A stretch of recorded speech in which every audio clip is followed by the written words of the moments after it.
नमस्कार, मी लक्ष्मण हजारे, शिंदे गटाचे आमदार, कल्याण ग्रामीणचे आमदार राजेश मोरे यांनी आज डोंबिवली मध्यवर्ती कार्यालय शिवसेना शाखा इथे जनतेचे प्रश्न ऐकून घेण्यासाठी जनता दरबार भरवण्यात आला होता।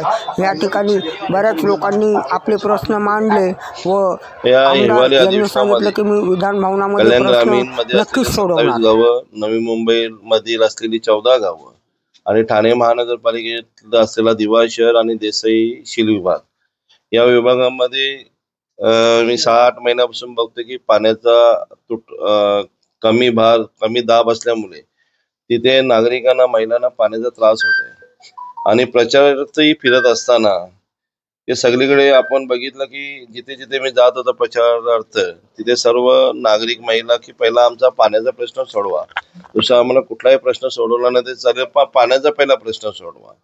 मग आलेल्या पहिल्याच अधिवेशनात हिवाळी अधिवेशनामध्ये जो रास्त मागणी जी नागरिकांची होती, मग आपल्याला भरभरून कल्याण ग्रामीणच्या नागरिकांनी अतिशय मोठ्या प्रमाणात आशीर्वाद दिलेले आहे व त्यांचा आपण प्रश्न सोडवायला पाहिजे। मग त्या अनुषंगाने हिवाळी अधिवेशनामध्ये आपण पाण्याचा प्रश्न मांडला की बाबा जो आम्हाला 105 MLD शासन देतोय त्याच्यातला 50-55 MLDच पाणी MRDC विभाग आम्हाला देत आहे आणि त्याच्यात जर अजून 30 MLD पाणी वाढवला तर तात्पुरता दिलासा आपल्या नागरिकांना मिळेल।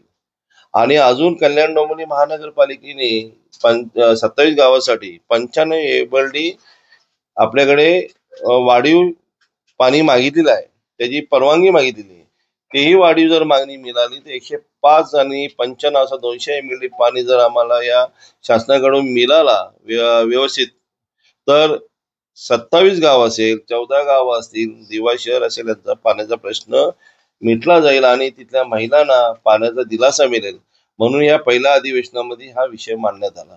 यावर शासनाने काय प्रक्रिया शासन लगेच सांगणार ना की बाबा मुख्यमंत्री साहेबांनी सांगितलं, उपमुख्यमंत्र्यांनी सांगितलं की ताबडतोब आपण हा 27 गावाचा विषय असेल, कल्याण ग्रामीण मध्ये पाण्याचा भेडसावणारा प्रश्न असेल, आपण ताबडतोब सोडवला जाईल।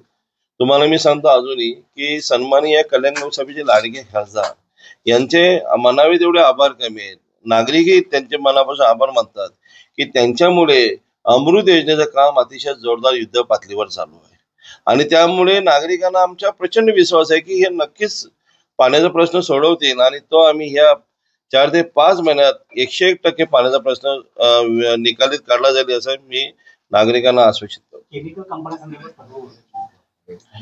या ग्रामीण भागामध्ये MRDCचा भाग प्रचंड मोठा आहे आणि तिथे 750 ते 700 कारखाने आहेत।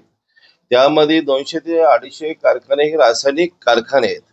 वारंवार नागरिकांनी उपोषण केली, नागरिकांनी मोर्चे काढले, तक्रार केली, राजकीय लोकांनी त्याच्यावर आंदोलने केली, पण हे रासायनिक कारखाने कुठला एक शब्द ऐकायच्या तयारीत नसतात।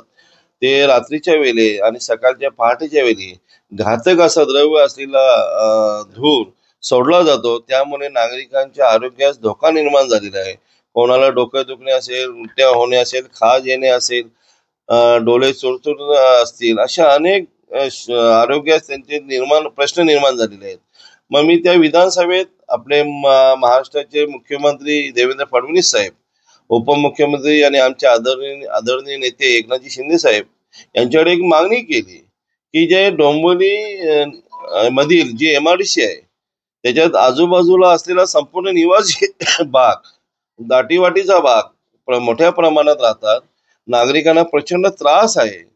जर प्रदूषण मंडळाला वारंवार तक्रारी करून सुद्धा, आंदोलन करून सुद्धा कारवाई करत नसेल तर मग ह्या प्रदूषण मंडळाला जे अधिकारी दोषी असतील तिथे त्यांच्यावर निलंबनाची कारवाई करावी आणि रासायनिक जे कारखाने आहेत त्यांच्यावर पण कारवाई करावी अशी मागणी केली।